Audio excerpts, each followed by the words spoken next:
கும்கின்றது ஒரு யானை, ஒரு ட்ரெயின்டு எலிஃபென்ட்டோட நேம் தான். அந்த ட்ரெயின்டு எலிஃபென்ட்டுக்கான கேரக்டர் இந்த படத்துல இருக்கு. Okay. So it is a story about another trained elephant, அவ்வளோதான். எலிஃபென்ட் வந்து பார்த்தீங்கன்னா உன்னி அவனோட உண்மையான பேர் நிலா படத்தில். I think my character is completely like a tomboy. என்னடா ஒரு பார்டரை ஒருத்தன் காலில் பிரித்து காட்டுறான், அவன் என்ன சொல்றீங்க? ஆமாம் சார், அது தமிழ்நாடு, இது கேரளா அப்படின்னு. ஓகே. அதை சீனா வச்சேன். தம்பிராமையா அதில் பார்த்தீங்கன்னா குதிச்சு காட்டுவார், இது கேரளா, இது தமிழ்நாடு. என்னோட முதல் படம் மைனா ஆகட்டும், கும்கி ஆகட்டும், கயல், எல்லாருமே நியூ ஃபேஸ். காரணம் என்னன்னா, என்னோட டெரன்குள்ள ஒரு எக்ஸிஸ்டிங் ஆர்டிஸ்ட்டை வந்து கொண்டு வந்து வைக்க முடியாது. உங்கள் இல்லம் ஒளியால் நிறைந்திருக்க கயல் ஆக்ரோ ஃபுட்ஸ் செக்கு கடலை எண்ணெய் உங்கள் தேவைக்கேற்ப 1 லிட்டர் முதல் 15 லிட்டர் பேக்கிங்கில் கிடைக்கிறது. சினிமா இடம் நேயர்களுக்கு வணக்கம். இந்த எபிசோட் ஆஃப் சினிமா இடம் சொல்லிட்டு கான்வர்சேஷன் கும்கி படம் பார்த்தோம். ஸோ இப்போ கும்கி 2 அந்த இயற்கை சூழலை பார்க்கும் போதே நமக்கு லைஃப்ல இந்த ஒரு லைஃப் நம்ம வாழ மாட்டோமான ஒரு ஆசை இருக்கும். அப்படியான ஒரு திரை படத்தை இன்னைக்கு நம்ம பார்க்க போறோம் தியேட்டர்ல, அதுவும் சில்ட்ரன்ஸ் டே அதுமா. ஸோ என்டையர் டீம் இருக்காங்க. என்டையர் டீமுக்கு விடன் சார்பா வணக்கம் அண்ட் வாழ்த்துக்கள். ஷார்ட் ஃபிலிம் டைரக்டர் பிரபு சாலமன். கும்கியோட சக்ஸஸ் தெரியும் எல்லாருக்கும். அந்த டைம்ல எதிர்நீச்சல் வந்தது. கும்கிக்கு அவ்வளோ ஃபேமிலி ஆடியன்ஸ் அவ்வளோ பேர் போயிட்டு இருந்தாங்க. செலிப்ரேட் பண்ண விதமும் சரி. குறிப்பிட்டு சொல்லணும்னா இயற்கை சூழலும் அந்த மனித அங்கே இருக்கக்கூடிய மலைவாழ் மக்களோட வாழ்வியலை ரொம்ப அழகாக பிரதிபலிச்சிருந்தீங்க. இப்போ கும்கி 2லையும் ஒரு பெரிய எக்ஸ்பெக்டேஷன் இருக்கும், இது அந்த படத்தோட சீக்வலான்னு. ஆனால் ஒரு ஆர்டிக்கல் படித்தேன், அந்த படத்துக்கும் இந்த படத்துக்கும் தொடர்பே இல்லை, டைட்டில் மட்டும்தான் தொடர்பு இருக்கு அப்படின்னு. கதைக்களமாவே இது வேற அப்படின்னு தோணுச்சு. இன்னொரு ஒரு விஷயம் மென்ஷன் பண்ணியிருந்தீங்க, குழந்தைகள் இன்னைக்கு யாருமே டிராயிங் காம்படிஷன்ல கூட இயற்கை சூழல் வரைகிறது, ஒரு மலை போட்டு வீடு போட்டு ஆறு போறது வரைகிறது இல்லை. அவன் கையில ஒரு கன்னும் ஒரு யாராவது ஒரு ஃபேண்டசி கேரக்டர் தான் வரைகிறாங்கன்ட்டு, விச் இஸ் குவைட் இன்ட்ரெஸ்டிங். இன்னைக்கு சூழல்ல அது மாறி இருக்கு. அதை அந்த குழந்தைங்களுக்கான படமாக தான் இது எடுக்கணும் பிச் பண்ணீங்களா? ஆமாம், 100%. எனக்கு என்னன்னா, எல்லாருக்கான இப்போ இளைஞர்களுக்கான திரைப்படம் வந்துடுது, நடுத்தர மக்களுக்கான திரைப்படம் வந்துடுது, அரசியல் சார்ந்து வந்துடுது, சமூகம் சார்ந்து, ஜாதி சார்ந்து, இப்படி எல்லாம் சார்ந்துமே வருது திரைப்படங்கள். ஆனால் குழந்தைகள்ன்றது ஒரு உலகம். அந்த ஒரு விவரம் தெரிகிற அந்த ஒரு 6 வயசுலேருந்து ஒரு 13 வயசுக்குள்ள அந்த டீன்ஸில் இருக்குல்ல பாருங்க, அவங்களுக்கான ஒரு ரெஸ்பெக்டை வந்து ஆஸ் அ ஃபில்ம் மேக்கராக நான் கொடுக்குறேன்னா அப்படின்ற ஒரு கேள்வி இருந்துக்கிட்டே இருக்கும். என்னுடைய கும்கி ஆகட்டும், இப்போ இந்த கும்கி 2 ஆகட்டும், இது எல்லாமே பார்த்தீங்கன்னா அவங்கள மையப்படுத்தணும்னு நினைப்பேன். அவங்களோட வாழ்வியல், அவங்களுக்குள்ளே இருக்கக்கூடிய அவங்க ஸ்கூலிங் அந்த டேஸு, அங்கே இருக்கிற இந்த இயற்கை சார்ந்த ஒரு அட்டாச்மெண்ட்டுக்கான சூழல் எங்கே மிஸ் ஆகுது, இதெல்லாமே கும்கி 2ல பேசுது. ஓகே. கும்கி 1க்கும் கும்கி 2க்கும் எந்த சம்மந்தமே கிடையாது, டைட்டில் மட்டும்தான். அப்போ கதைக்கலாம் டைட்டில் வேற ட்ரை பண்ணிருக்கலாமா? இல்லை, அது ஆக்சுவலாக ஃபர்ஸ்ட் ட்ரை பண்ணேன் நான். பட் கும்கின்றது ஒரு யானை, ஒரு ட்ரெயின்டு எலிஃபென்ட்டோட நேம் தான். அந்த ட்ரெயின்டு எலிஃபென்ட்டுக்கான கேரக்டர் இந்த படத்தில் இருக்கு. Okay. So it is a story about another trained elephant, அவ்வளோதான். அது அதுல மாணிக்கம் பயங்கர ட்ரெண்டான ஒரு பேரு. இப்போ உங்க ட்ரைலர்ல கூட கமெண்ட்ல மாணிக்கம் மாணிக்கம், அதுதான் அது பார்க்குறப்ப அது எனக்கே அதுக்கான பதில் தான் இப்போ நான் சொல்லிட்டு இருக்கேன். இப்போ இப்போ அதில் நிறைய பார்த்தீங்கன்னா இமான் இல்லை அப்படின்ற ஒரு கொஸ்டின் வந்துகிட்டே இருந்துச்சு. என்னன்னா, கும்கி 1க்கு அப்புறம் நானும் இமானும் சேர்றோம்னா அதை தாண்டி ஒன்று பண்ணி ஆகணும். இன்னொன்று, அதற்கான கதைக்களம் இது கிடையாது. ஸோ நான் இப்போ என்னோட அடுத்த படம் இமான் தான் மியூசிக்கு, மேம்போ நான் பண்ணுறதில்ல. அப்போ இது நான் வெளியில் போயிட்டு நிவாஸ் கூட கூட்டிகிட்டு வரேன். ஏன்னா இது டோட்டலாக அதுக்கும் இதுக்கும் 360 டிகிரி வேற ஒரு கோணத்தில் இந்த திரைப்படம் கும்கி 2. இது முழுக்க பார்த்தீங்கன்னா இது ஒரு அரசியல் திரைப்படம். நிறைய வந்து பாலிடிக்ஸ் பேச போகுது இந்த படம். அது எல்லாருக்கும் ஆச்சரியமா இருக்கும். ஏன்னா இந்த படம் அதில் பார்த்தீங்கன்னா 100% அது வந்து ரொமான்டிக் ஃபிலிம். அது கும்கின்றது இது வந்து டோட்டலாக ஒரு ஃப்ரெண்ட்ஷிப்கான ஒரு படம். இது நட்பை பற்றி பேச போகிற ஒரு படம். இந்த நட்புக்கு என்ன பாதகமாக வருது, எந்த அரசியல் சூழல் வந்து இப்படி மாற்றுது, இன்னைக்கு இருக்கிற அரசியல் கட்டமைப்பு எந்த அளவுக்கு ஒரு இயற்கையை பாதிக்குது, இதெல்லாம் இந்த படம் பேச போகுது. It's going to be a serious film telling. So இது ஏதோ வந்தோம் யானையை வச்சு கூத்தடிச்சுட்டு போனோம்னு கிடையாது. கும்கி 2ன்றது ஒரு ஒரு பொலிட்டிக்கல் சட்டையரை வந்து பண்ண போகுது இந்த படம். இன்னைக்கு சமூகத்தில் இருக்கக்கூடிய மூட நம்பிக்கை, சூப்பர்ஸ்டிஷியஸ் ஆக்ட், இதெல்லாம் பற்றி பேச போகுது. So it's going to be a different genre. ஏன்னா இயற்கை சூழல், இயற்கை வளங்களை பற்றி பேசும்போது கண்டிப்பாக அதில் பொலிட்டிக்கலான விஷயங்களை நம்ம பார்த்துட்டே இருக்கோம். விஜய் சேதுபதி எங்கள் விகடன் மெடலிஸ்ட் இருப்பார், இந்த மலைகள் எல்லாம் பார்க்குறப்ப எங்களுக்கு கோவம் வருது, எல்லாத்தையும் சுரண்டி வச்சிருக்காங்க அப்படின்னு சொல்லி பேசியிருப்பாங்க. ஸோ இந்த படத்துலயும் அந்த மாதிரி ஏதோ ஒரு ஸ்ட்ராங்கான கண்டென்ட் இருக்குன்னு வெயிட் பண்ணிட்டு இருக்கோம். கமிங் டு மதி டெபியூடன்ட், ஏன்னா டைரக்டர் பிரபுசாலனோட டெபியூடண்டான கதை நாயகர்கள் எல்லாருமே இன்னைக்கு அவங்களோட growth சினிமா லைஃப்ல எங்கேயோ பார்த்துருக்கோம், அவங்களோட வளர்ச்சியை பார்த்துருக்கோம்.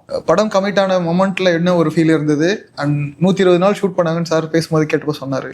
அந்த 120 நாளுக்கான உழைப்பு, அந்த எக்ஸ்பீரியன்ஸ், அந்த ஜேர்னியாவே எப்படி இருந்தது? சார் வந்து ஃபர்ஸ்ட் செலக்ட் பண்ணிட்டாங்க அப்படிங்கிறதே வந்து ரொம்ப ஹாப்பியான விஷயம் இல்லைங்களா? கும்கி வந்து எல்லாருமே பார்த்துருப்போம், அது எவ்வளோ பெரிய படம் அப்படின்னு. கும்கி 2 அப்படிங்கும்போது எல்லாரும் மாதிரி நானும் ஒரு எக்ஸ்பெக்டேஷன் வந்து கும்கி 1 அந்த மாதிரி ரிலேஷனில் போனேன். பட் சார் போயிட்டு ஆடிஷன் முடிஞ்சு செலக்ட் பண்ணோடனே ஃபர்ஸ்ட் சார் சொன்னதே வந்து இதுதான், மதி இது வந்து ஒரு யானைக்கும் அந்த பையனுக்கும் இருக்கிற ஒரு ஜேர்னி, ஒரு சின்ன பையனுக்கும் யானைக்கும் இருக்கிற ஜேர்னி, அதில் ஆரம்பிச்சு அப்படியே நகரும், அதை பேஸ் பண்ணி ஃப்ரெண்ட்ஷிப்பை பேஸ் பண்ணி தான் அப்படிங்கிறத வந்து ரொம்ப தெளிவாக சார் சொன்னாங்க. அண்ட் பேசிக்காக நானும் ஒரு பெட் லவர். ஸோ அதனால வந்து எனக்கு இப்படி ஒரு கதைக்களம் வந்து அதுவும் சார் மூலமாக அமைஞ்சது அப்படிங்கிறது வந்து எனக்கு ரொம்பவுமே ஹாப்பியாக இருந்தது. அண்ட் ஷூட்டிங் பொறுத்த வரைக்கும் பார்த்தீங்கன்னா நீங்கள் உங்களுக்கே தெரியும், சாருக்கு வந்து என்ன வேணும் எப்படி வேணுங்கிறது வந்து சார் வந்து எக்ஸாக்டாக சொல்லி காட்டிடுவாங்க. சில இடங்கள்லாம் நடிச்சும் காட்டிடுவாங்க, எனக்கு இதுதான் மதி வேணும், இப்படி தான் வேணும் அப்படின்னு.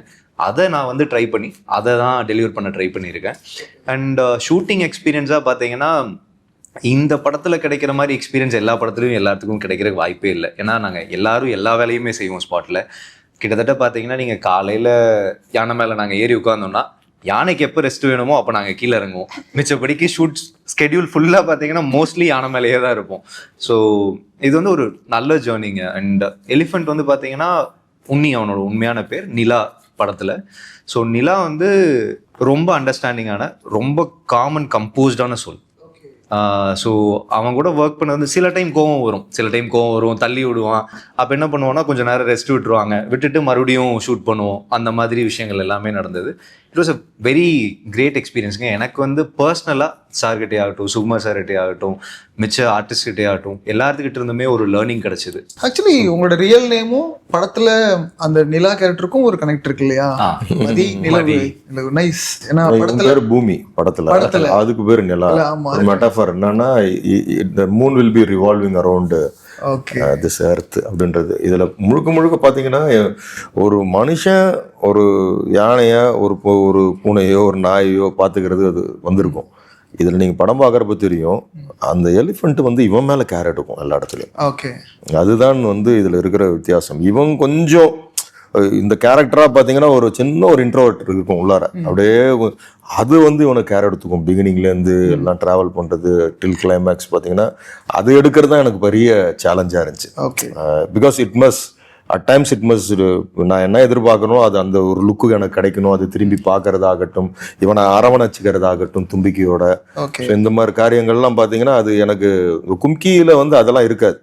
இவன் அதை சுத்தி வந்துட்டு இருப்பான். இதுல வந்து நிலா வந்து பூமியை சுத்தி வந்துகிட்டே இருக்கும். அதுதான் கும்கி 2. அதுக்கு தான் இந்த ட்ரைலர்ல ஒரு ஷாட் க்ளோஸ் ஷாட் வச்சிருக்கீங்க.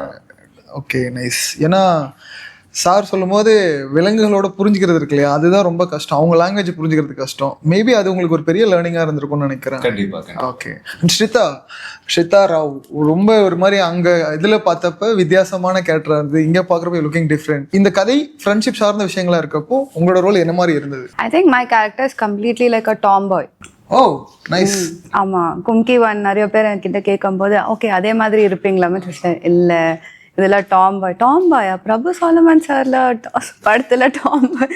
ஆமா, வேற எந்த மேக்கப் இல்லை, ஒண்ணுமே இல்லை, ஒரு பேண்ட் ஒரு ஷர்ட் போட்டு அவ்வளவுதான். Like that only used to go for the shoot every day. What's your character name? My character's name is Anali. So you are from that அந்த ஒரு லேண்ட்ஸ்கேப்லயே வாழ்ற ஒரு பொண்ணு டாம்பாயா இல்ல வெளிய? இல்ல நான் கம்ப்ளீட்லி வெளியில. I am actually கதபடி I am Russell Pukuti sir's assistant. Sound record engineer. அதனால ரிசர்ச்காக காட்ல வந்து ஆம்பியன்ஸ் பேர்ட்ஸோட ஆம்பியன்ஸ் எடுக்க வருவா. அதுல இன்ட்ரெஸ்டிங்கா என்னன்னா மலபார் விசிலிங் த்ரஷ்னு ஒரு பேர்ட் இருக்கும். அது வந்து இட்ஸ் கேரளா டெரெயின்ல தான் அந்த பேர்டு கிடைக்கும். ஓகே. ஸோ அந்த பேர்டோட ஸ்பெசிஃபிக் சவுண்ட் எடுக்கிறதுக்காக ட்ராவல் பண்ணிட்டு இருப்பான். ஓகே. ஸோ நான் என்னன்னா அந்த டைம் ஹிந்தி ஃபிலிம் பண்ணிட்டு இருந்தேன் ரசூல் சார் கூட. எனக்கு அவர் தான் சவுண்ட் டிசைனர். ஸோ அவரு கூட வந்து ஒரு கேர்ள் இந்த மாதிரி சுத்திட்டு இருக்கும் சவுண்ட் எடுத்துக்கிட்டு இதெல்லாம். ஸோ இது நல்லா இருக்கு, டிஃப்ரெண்டா இருக்கு, இது வரைக்கும் யாரும் சொல்லலையே அப்படின்னு. அது டெய்லி வந்து ரெக்கார்ட் பண்ணது கொண்டு வந்து ஹெட்ஃபோன்ஸ்ல அவர்கிட்ட காட்டும், சார் இது எடுத்தோம் அதை எடுத்தோன்னு. ஸோ அதை இதை கொண்டு வந்தோம்னா, ஏன்னா இன்னொன்று காட்டுக்குள்ள இவங்க தப்பிச்சு போறப்ப ஒருத்தரை கனெக்ட் பண்ணோம்னா லாஜிக்கா ஆள் வேணும் எனக்கு கரெக்டா. அங்க என்ன அவங்க என்ன ஜாப் நேச்சர்ல உள்ளார வந்திருக்காங்க. அப்போ இவளை வந்து ஒரு சவுண்ட் இன்ஜினியரா உள்ளார ரெக்கார்டிஸ்டா கொண்டு வந்து அந்த எக்யூப்மெண்ட்ஸ் எல்லாம் தூக்கிட்டு ஓடிக்கிட்டு இருக்கிற கேரக்டர் இது. எங்க சவுண்டு கிடையாது. இவளுக்கு ஒரு அசிஸ்டன்ட் ஒருத்தர் இருப்பான், அவன் ஒரு ஃபன்னு, அந்த பையன் அவன் ஒரு செமையா இருக்கும், ஒரு குட்டி பையன். ஓகே. ஆமா, அது படம் பார்க்கறப்ப இவ்வளவு என்ஜாய் இட். ஓகே.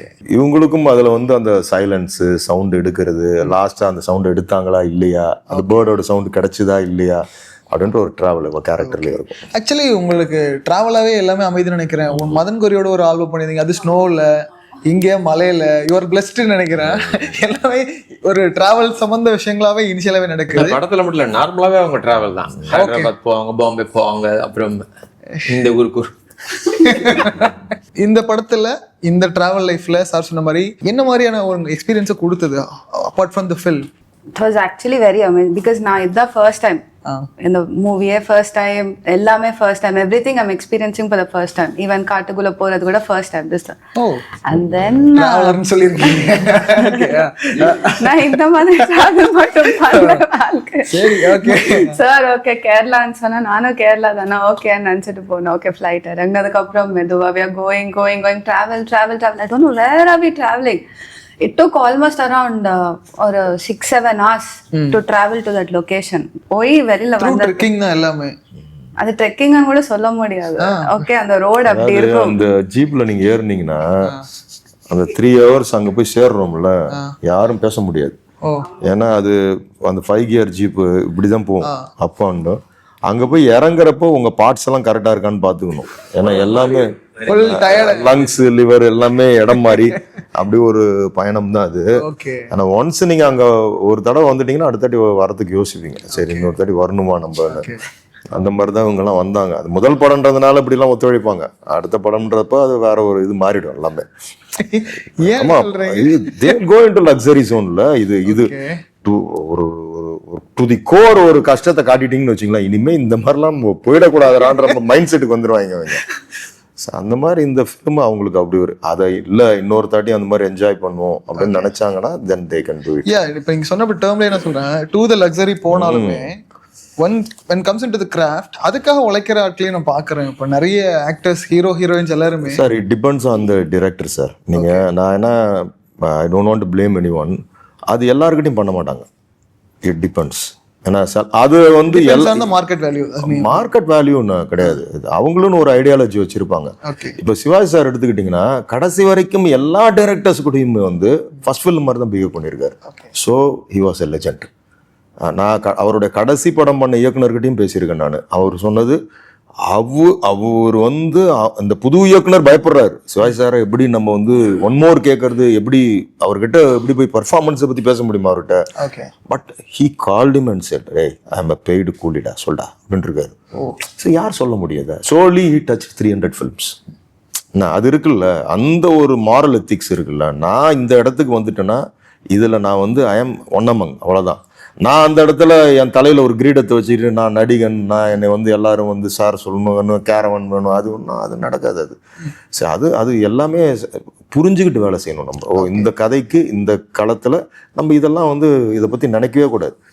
அதை அவரை பத்தி நான் நிறைய ரீட் பண்ணியிருக்கேன். சிவாஜி சாரை பத்தி முதல் மரியாதையில அந்த கதாபாத்திரம் செருப்பு போடக்கூடாதுன்றது தான் அந்த கதாபாத்திரத்தோட அழகு. ஏன்னா தன் மாமனார் மேல வைத்து இந்த மரியாதை, அவர் நடந்த அந்த பூமி மேல நான் செருப்பு போட்டு நடக்கக்கூடாதுன்றது அவருடைய அது. அப்ப படத்துல அவர் வந்து ஷார்ட்ல வேணா செருப்பு போடாம நடிச்சிருக்கலாம்ல, ஆனா அவர் செய்யலையாம். கடைசி வரைக்கும் செருப்பே போட்டுக்கலையாம். கல்லு முள்ளுலையும் நடந்திருக்காரு, அந்த கதாபாத்திரமா வாழ்ந்திருக்காரு. இந்த மெச்சூரிட்டி இருக்குல்ல, அதுதான் டிரைவ் பண்ணி உங்களை கூட்டு போகும்.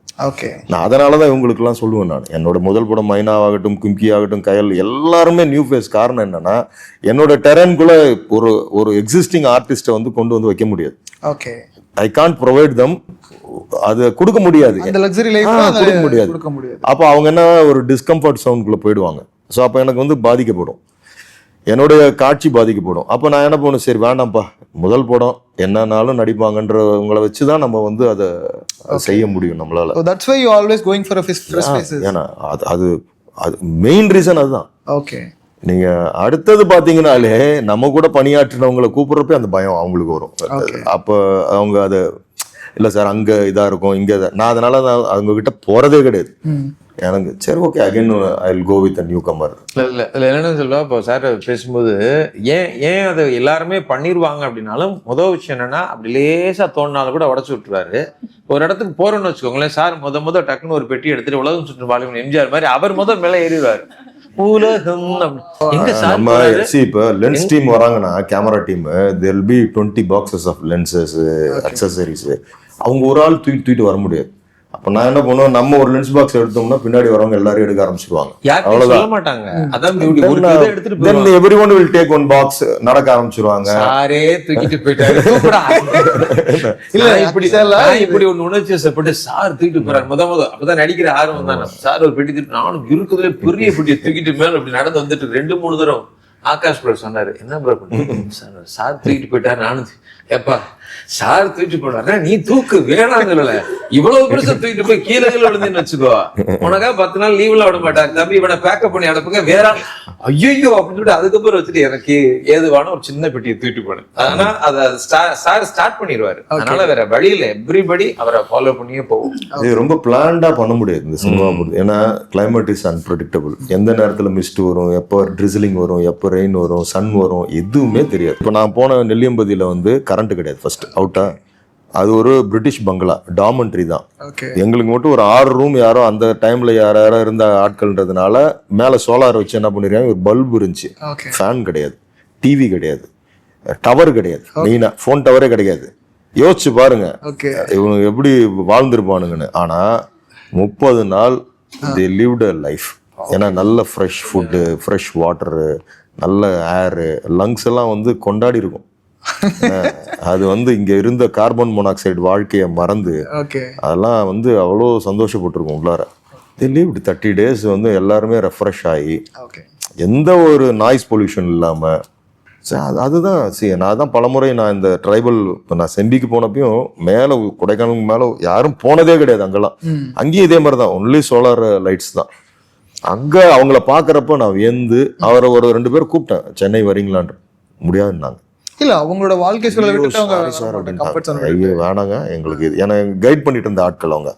ஐயோ நாங்க வரமாட்டோம், நாங்க வந்தா கூட 2 நாளைக்கு முன்னாடி மேல எங்களால அந்த சத்தத்தை கேட்க முடியாதுன்றாங்க. இதெல்லாம் நான் எதுக்கு சொல்றேன்னா அவங்கள பாக்குறப்ப நான் அதான் சொன்னேன், இவங்க எல்லாம் வாழ்றாங்க, நம்ம சென்னையில பிழைக்கிறோம், அவ்வளவுதான். தான் வித்தியாசம். வாழுதல் வேற, பிழைத்தல்ன்றது வேற. நம்ம பிழப்பு நடத்திட்டு இருக்கோம், அவ்வளவுதான். ஆக்சுவலா வாழ்றது அவன் தான். சரி, எல்லா விதமான லைஃப் ஸ்டைல் இருக்கு அங்க. லைஃப் ஸ்டைல் அவ்வளவுதான், நம்ம இங்க இருக்க லைஃப் ஸ்டைல் அதுதான். எனக்கு தெரிஞ்சு இன்டர்வியூல 20வது நிமிஷத்துல இன்ட்ரோ கொடுக்கறது உங்களுக்கு தான் நினைக்கிறேன். விஜய் ஆண்ட்ரூ பத்தி சொல்லி ஆகணும். 7:30 ஒரு ஷோ, அந்த ஷோவோட பேசின பொலிட்டிக்கல் சட்டர் அன்னைக்கு யங்ஸ்டர்ஸை முத ஒரு பொலிட்டிக்கல் நியூஸை கேட்க வச்ச பெருமை வந்து உங்களோட ரைட்டிங் அண்ட் உங்க டீமுக்கு, உங்க உழைப்பு, உங்களோட டெலிவரி ப்ராசஸ் இருக்கு இல்லையா, அதுக்கு பிக் அப்ளாஸ். இந்த படத்துல நடிச்சதுக்கு அப்புறம் உங்களுக்கு ஒரு பெர்ஸ்பெக்டிவ் மாதிரி இருக்கும் பீங் அன் ஆக்டர். ஏன்னா நம்ம ஆங்கரா இருக்கப்போ நிறைய வளர ஜாலியாக பேசிடுவோம். But cinema is totally different. அதுவும் பிரபு சாலமன் சார் ஸ்கூல்ல எல்லாம் வேற ஒன்று இருந்திருக்கும். அந்த லேர்னிங் என்னவா இருந்தது? இல்லை, டு பி ஃப்ராங்க், வெளிப்படையாக சொல்லணும்னா நான் நடித்த முதல் படம் கும்கி 2 தான். சார்ட்டு இருந்து தான் முதல்ல அந்த அழைப்பு வந்து முத அந்த ஷூட்டு போகிறதே இந்த இடம் தான். எப்படின்னா கும்கி அப்படிங்கும்போது ஒரு பிரம்மாண்டமான ஒரு படம் அப்படிங்கிறது நமக்கு தெரியும் இல்லையா. ஸோ அதனுடைய கும்கி 2ல நடிக்க போகிறோம் அப்படின்னு செலக்ட் ஆகி போனோம். இந்த டோட்டல் எக்ஸ்பீரியன்ஸை சொல்லணும்னா கும்கி படம் எவ்வளவு பிரம்மாண்டமாக இருந்தது, அதை விட மிக பிரம்மாண்டமான எக்ஸ்பீரியன்ஸ் எங்களுக்கு கிடைச்சது. முதல் படத்துலேயே வெளிவந்தது சாருடைய படம் தான், செம்பியில் நான் நடித்த அந்த படம் தான் வெளிவந்தது முதல் படம். நடித்தது சாருடைய படத்தில் தான். ஸோ அதுதான் இந்த படம் தான் ஃபர்ஸ்ட் நான் ஆக்ட் பண்ணது. கேமரா முன்னாடி நின்னது தான். ஆங்கராக நம்ம பண்ணியிருக்கிறோம், அது பிரச்சனை இல்லை. பட் படத்தில் நடிக்கணும்னு வரும்போது அங்கேயே அப்படியே டோட்டலாக உடைச்சார். அது வேற இது வேற அப்படிங்கிறத ஃப்ரம் த பிகினிங் அப்படியே ஸ்டார்ட் பண்ணி போயிட்டு இருந்தார். நிறைய விஷயங்கள் கற்றுக்கிட்டோம். இன்ஃபேக்ட் அவர் சொல்லும்போது பார்த்தோன்னா மார்னிங் அப்படிங்கிறதே வந்து என்ன பயங்கர கூல். போய் இறங்குறத சார் சொல்லிட்டார் எவ்வளோ சிரமப்பட்டு போனோம்னு சொல்லிட்டு போய் பார்த்தா ஒரு 6-7 மணி அதாவது கண்ணு கெட்டது இவர் வரைக்கும் தான் தெரியுது. அதுக்கப்புறம் சுத்தம் இருட்டு. சார் என்ன சார் ஒன்றுமே தெரியலையா அப்படின்னு சொல்லிட்டு நீளமான ஒரு டார்ச் ஒன்று எடுத்தார். இப்போ தெரியும் பாரு உனக்கு ஆன் பண்ணி இப்படியே அடிக்கிறாரு.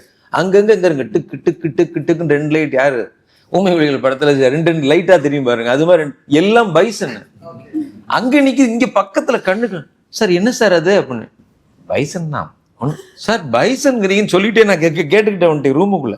அதெல்லாம் ஒன்றும் பண்ணாதியா, நீ பாட்டுக்கிற, நான் இங்கே தானே 3 மாசமா இருக்கேன், இப்போதான் நீங்கள்லாம் இருக்கிறீங்க, நான் மட்டும்தான் இருந்தேன், இது வரைக்கும் வரும் அப்படின்னு காட்டாரு. ஃபுட் பிரிண்ட் இங்கே இருக்கு, அவர் நாங்கள் நின்றுட்டு இருக்க இடத்துல. சார் உள்ளே போய் பேசுவோமா நம்ம வேணாம் அப்படின்னு. So apart from that shooting experience எங்களுக்கு இப்போ சார் இப்போ உங்களுக்கு சின்ன சாம்பிள் விட்டார் பாருங்க நடிகர் திலகத்தை பற்றி, அது மாதிரி எங்களுக்கு நிறைய விஷயங்களை பேசுறதுக்கு உண்டான வாய்ப்பு நிறைய கிடைச்சது. பழைய சினிமாவில் இருக்கக்கூடிய ஜாம்பவான்கள் அவங்கள பற்றி எக்ஸ்பீரியன்ஸ்லாம் எங்களுக்கு சொல்லி சிம்பிளாக நீங்கள் எல்லாம் இப்போ தான் வரீங்கப்பா வாங்க அப்படின்னு சொல்லி தட்டி கொடுத்து வளர்த்தாரு. ஒரு ஃப்ரேமும் அப்படி இருந்தது எங்களுக்கு. ஆக்சுவலி இந்த டோருக்கு வெளியே நான் ஒண்ணு பார்த்தேன், டோருக்கு உள்ள பார்த்தோன்னே வேற இருந்துச்சு. பார்த்தனே பயங்கர ஸ்ட்ரிக்ட் ஆஃபீஸர் போல, அதான் ஃபீலே ஆச்சு. எல்லாரும் பார்த்தா நிக்கிறாங்க, எல்லாரும் அப்படின்றாங்க. அப்புறம் பார்த்தா நான் அவங்க பயங்கரமான சட்டை சிரிக்காம சொல்லுவாரு. ஒரு சின்ன ஒரு சம்பவம் சொல்றேன் சார். சில பேர் பவுண்டட் ஃபுல் ஸ்கிரிப்ட் வச்சிருப்பாங்கல்ல, ஃபுல் ஸ்கிரிப்ட் வச்சுட்டு அடுத்தடுத்து என்னன்னு ஒண்ணுமே அப்படியே வருவார். அவருடைய கோடைரக்டர் வந்து, சார் நாளைக்கு என்ன சீன் சார் சொன்னீங்கன்னா ஆர்டிஸ்ட் நான் வர சொல்லிடலாமே. நானும் தான் பார்த்துட்டு என்னையும் பார்த்துட்டு அவர்கிட்ட தெரிஞ்சா சொல்ல மாட்டேன்னா எனக்கு என்ன தோணுதோ அதான் நாளைக்கு எடுப்பேன், நாளைக்கு சொல்றேன், அந்த ஆர்டிஸ்ட் அப்புறம் கூப்பிட்டுக்கலாம், எல்லாத்தையும் ரெடியா இருக்க சொல்லுங்க. அங்க இன்ஃபேக்ட் கிளம்புறதே ஒரு பெரிய திருவிழா மாதிரி இருக்கு. இவ்வளவு பெரிய ஒரு பெரிய சட்டியில சுடுதண்ணி போடுவாங்க, அதை பிடிக்கிறதுக்கு எல்லாரும் பக்கெட்டோட. இது கிடையாது, கரெக்டே இல்லையே. நம்ம ஹோட்டல்ல தங்கிட்டு ஒரு லொகேஷன் போவோம்ல, அப்படி கிடையாது. நாங்க லொகேஷன்ல தான் தங்கியிருந்தோம். கதவை திறந்தா லொகேஷன், அவ்வளவுதான். வாக் பண்ணிட்டு கேமரா எடுத்துட்டு போயிடுவோம் நாங்க, அவ்வளவுதான். அவர் சொல்லும் போது ஒரு விஷயம் எனக்கு ரொம்ப ஆச்சரியமா இருந்தது. என்னன்னா லைவ் மொமெண்டா ஒருத்தங்க என்ன யோசிக்கிறாங்களோ அதை தான் திரையில கொண்டு வருது. இந்த மெத்தட் வந்து சினிமாவுக்கு எப்படி உங்களுக்கு யூஸ்ஃபுல்லா இருக்கு? இல்ல, எனக்கு பயங்கரமான இன்ஸ்பிரேஷன் பாரதி ராஜா சார். அவர் இது வரைக்கும் பேடு கையில வச்சு பார்த்ததே கிடையாது யாருமே. அவரே சொல்லியிருக்காரு, அவர் கூட எங்களுக்கு நிறைய இன்ட்ராக்ஷன் இருக்கு எங்களுக்கு. இது நான் வந்து ரூல்னு சொல்ல மாட்டேன், பட் இட் இஸ் இன்பார்ன். இன்னொன்று, இப்போ எனக்கு என் மைனாலேருந்து ஒரு எக்ஸ்பீரியன்ஸ் சொல்கிறேன் நான். இப்போ நீங்கள் இப்போ மைனா பார்க்குறப்ப பார்த்தீங்கன்னா அந்த மேலே போய் இன்டர்வல் பாயிண்ட்ல எல்லாருமே அந்த ரூட் மாறுவாங்க. அது நான் வந்து ஆமாம், அது மூணாரில் வந்து நான் லொக்கேஷன் பார்க்க போனப்போ அந்த லோக்கல் கைடு அவர் என்கிட்ட வந்து சும்மா அப்படி ஒரு பள்ளத்தாக்கில் ஒரு கும்பலாக வீடுகள் தெரிஞ்சு, இது எங்கங்க அப்படின்னா நான் நினச்சிட்டு இருக்கேன் இட்ஸ் அட்டாச்சு வித் மூணார்னு. அது என்ன கிராமம் அப்படின்றேன். இல்லை சார் அது தமிழ்நாடு சார் அப்படின்னாரு. என்ன சொல்கிறீங்க அப்படின்னா, ஆமாம் அப்படின்னா ஒரு சின்ன ட்ரென்ச், ஒரு 1/2 ஃபீட்டுக்கு ஒரு ட்ரென்ச் மாதிரி கட் பண்ணியிருக்காங்க ஒரு இதில். அப்படியே அவர் காலில் காட்டினாரு, அது தமிழ்நாடு சார், இது கேரளா சார்னாரு. நான் அப்படியே பார்த்தேன், என்னடா ஒரு பார்டரை ஒருத்தன் காலில் பிரித்து காட்டுறான், அவன் என்ன சொல்கிறீங்க? ஆமாம் சார் அது தமிழ்நாடு இது கேரளா அப்படின்னு. அதை சீனா வச்சேன். தம்பிராமையா அதில் பார்த்தீங்கன்னா குதிச்சு காட்டுவார், அது தமிழ்நாடு இது கேரளா, இது கேரளா இது தமிழ்நாடு அப்படின்னுவாரு. இது வந்து நீங்க 4 செவத்துக்குள்ள உட்காந்து பவுண்டில் வந்திருக்காது, புரியுதுங்களா? இது நான் பயணப்படும் போது அந்த கதாபாத்திரங்கள் அங்க சந்திக்கிறவங்க, அந்த மூணார் மணின்னு ஒருத்தர் வருவார் தெரியுமா, அந்த இவங்க விலங்கு அவுத்து விட சொன்னாருன்னு தெரியுமா, அதெல்லாம் லைவ்ல நான் பார்த்தது. இதெல்லாம் அவங்களெல்லாம் அப்படியே கொண்டு வந்தோம் உள்ளார. ஸோ இதெல்லாம் நீங்க அப்படி பண்றப்ப எனக்கு சந்தோஷம் சார் கற்றுக் கொடுத்தது. அவ்வளோ பெரிய கேமராமேன். அவரோட பிஃபோர் த ரெயின்ஸ் தான் எனக்கு வந்து மைனாவோட இன்ஸ்பிரேஷன். அப்போ அவர்கிட்ட பேசுறப்ப அவர் சொன்னார், நான் எதுவுமே வந்து லைட்ஸ் எல்லாம் இங்கேருந்து பேக் பண்ணி இந்த இது வேணும், M40 வேணும், அது வேணும், இதெல்லாம் I use to plug the vegetables there and cook it there. So அங்கே இருக்கிற லைட்ஸை வச்சுட்டு என்ன மேஜிக் பண்ண முடியும்? அது மாதிரி தான் என்னோட திரைக்கதையிலையும் அந்த படம், அந்த ஊருக்குள்ள கும்கியில் அந்த ஊருக்குள்ள இருந்த மனிதர்கள், நீ அப்பா கேரக்டர் பண்ணு யார் சொல்ல முடியும்? விதார்த்துக்கு அப்பாவா பண்ணது ஒரு லோக்கல் மேனேஜர். இதுக்காக நம்ம ஒரு ஆடிஷன் வச்சு அவர் இப்படி இருக்கணும் இப்படி இருக்கணும், அந்த மண் சார்ந்த மனிதர்கள் முகம், அவங்களோட பிஹேவியர், இதெல்லாம் நான் மெட்ராஸ்ல இருந்து கூட்டு போன கிடைக்காது. ஸோ நீங்க ஸ்பேஸ் மோ சொன்னீங்க, பாரதிராஜா சார் வந்து இன்ஸ்பிரேஷன் அவருக்கு நிறைய கேட்டிருக்கோம். அவர் வந்து லேண்ட்ஸ்கேப்பா வில்லேஜ்ல எடுத்தா அடுத்த படம் கமலஹாசன் சிவப்பு ரோஜாக்கள் மாதிரி சிட்டி பேக்ரவுண்ட் எடுப்பாரு. ஆனா இங்க பிரபுசரன் அவரோட லேண்ட்ஸ்கேப் அப்படியே மலையும் மலை சார்ந்த படமாவே இருக்கு, வேற லேண்ட்ஸ்கேப் ஏன் வர்றது இல்லைன்னு? இல்ல இப்ப நான் இப்ப அடுத்தது ஒண்ணு பண்றேன்ல, இப்ப மேம்போன்னு ஒண்ணு பண்றது, அது எல்லாமே அப்படியே டெரெனே மாறுது. அடுத்து ஃபேன்ஸ்ன்னு ஒண்ணு பண்றேன், அதுவும் டெரென் மாறுது. எனக்கு அப்படி கிடையாது, இந்த படம் முடியறப்ப ஒண்ணு தோணும்ல, அது என்ன ட்ரிகர் பண்ணுதோ அதை நோக்கி நான் போயிட்டு இருப்பேன். நான் இப்போ மைனா முடிச்சுட்டு ஆக்சுவலாக நான் வந்து ஒரு என்டையராக வேற ஒரு ஃபேண்டசி வேர்ல்டுக்குள்ளே போகணும்னு நினச்சேன். ஆனால் இந்த கும்கியோட வாழ்வியல் பார்த்தீங்கன்னா டெய்லி தினசரிகளில் வருது. ஒசூர் பக்கத்தில் யானைகள் கூட்டம் ஊருக்குள்ளே போயிடுச்சு. இது அப்போ வைரலாக இருந்துச்சு அந்த டைம். ஸோ இது நல்லா இருக்கே, இது புதுசாக இருக்கே, கும்கின்ற வேர்டு புதுசாக இருக்கே அப்படிலாம் யோசிக்கிறப்ப இதை பற்றி ஒரு R&D பண்ணுறோம்.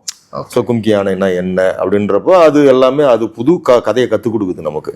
அந்த ஊருக்குள்ள மசனங்குடிக்குள்ள போறேன், அந்த மஹவுட்ஸை மீட் பண்றேன், அவங்களுக்கு பின்னாடி ஒரு வாழ்க்கை இருக்கு, ட்ரைபல்ஸ் இருக்காங்க. ஓகே. ஸோ இதெல்லாமே வந்து மொமெண்டம் தான் அந்த டைம். இப்போ இது முடிக்கிறோம், இந்த படம் ரிலீஸ் ஆகிறப்போ ஒன்று தோணும்ல, புதுசா ஒரு சம்பவம் ஒன்று பார்த்துட்டு இருப்போம்ல, அதை நோக்கி நான் போக ஆரம்பிச்சிருவேன். ஓகே. இன்னொன்னு எல்லாத்தையும் தாண்டி நான் I don't want to be a cliché. மாவோயிஸ்ட்லாம் மீட் பண்ணேன், அந்த அந்த ஆமா, அனுபவம் ஆமா. படத்துல அந்த அவங்களோட கதைகள் ஏதாவது இருக்கா இது எதுக்குள்ள? இந்த நம்ம படத்துக்குள்ள? இல்ல ஏன்னா பொலிட்டிக்கல் சட்டரா வரப்போ டவுட் இருக்கும், என்ன மாதிரியான பாலிடிக்ஸ் பேச போகுது இந்த அரசியல். இல்ல அது இல்ல, ஏன்னா நம்ம திணிக்க முடியாது, ஏன்னா அது அவங்களுக்கான ஒரு தனி கதையா இருக்கும். அது நம்ம வந்து அது ப்ரொஃபசர் இருந்து வருமா படமா? வரலாம். எனக்கு ஆக்சுவலா பாத்தீங்கன்னா நடுவுல இந்த பேண்டமிக் பீரியட்ல 108 டேஸ்ன்னு வருது, கன்னட சூப்பர் ஸ்டார் ராஜ்குமார் அவர்களை வீரப்பன் கடத்தி கொண்டு போய் வச்சிருந்தார்ல, அதை ஒருத்தர் புத்தகமா போட்டிருந்தார். அந்த செக்மெண்ட் புதுசு. வீரப்பனை பத்தி நிறைய கதைகள் வந்திருக்கு, ஆனா இது ஒரு சூப்பர் ஸ்டாருக்கும் ஒரு ஒரு ஒரு என்ன பண்றது, ஒரு பேண்டிட்டுக்கும் நடக்கிற ஒரு ஃப்ரெண்ட்ஷிப் ஆச்சரியமா இருந்துச்சு அந்த கதை, அந்த புத்தகம் படிக்கிறப்ப. ஸோ அது ஒர்க் அவுட் ஆயிருந்துச்சுன்னா அது வேற ஒரு ஃபில்ம் மேக்கிங்கா இருந்திருக்கும். அவங்கள பத்தின வாழ்க்கையை பத்தி பேசியிருப்பேன். அது ரொம்ப தீவிரமா போய் தேடி இருப்பேன்ல, இதை யாரு என்ன ஏதுன்னா, அப்போ அது நடந்திருக்கும். அது ஸோ கண்டிப்பா நடக்கும். ஸோ இது அடுத்தடுத்து எனக்கு என்ன விருப்பமா காட்டுக்குள்ளே கிடக்கணும்னு, நம்மள என்னமோ ஒரு காடு டைரக்டராகவே ஆக்கிட்டானுங்க. அப்படி ஒரு முத்திரையாவே விழுந்துருச்சு எனக்கு. நான் தொடரி பண்ணப்ப எனக்கு வெளியில வந்துரு, சார் ஏன் சார் காட்டை விட்டு வந்தீங்கன்னா, யோ நான் என்ன இதுக்குன்னு அங்க இருந்தா காடாவே எடுக்கிறீங்கன்றீங்க, ட்ரெயின்ல ஒரு படம் எடுத்தா எதுக்கு சார் உங்களுக்கு இந்த வேலைன்றீங்க, என்னதான் பண்றது நான். ஸோ இதெல்லாம் நம்ம போட்டு குழப்பிக்க கூடாது. அண்ட் விதார்த் விக்ரம் பிரபு அவங்களோட லைஃப் ஸ்டைல் நான் சொன்ன மாதிரி ஹீரோஸா மாறி இருக்கு.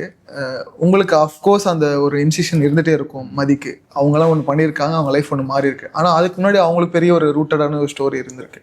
ஒருத்தர் சினிமா பின்புலத்திலேருந்து வந்தவர், இன்னொருத்தர் சினிமா சம்மந்தமே இல்லாத ஒருத்தர் கடினமான உழைப்பை போட்டு ஒரு ஹீரோவாக இருக்கார்.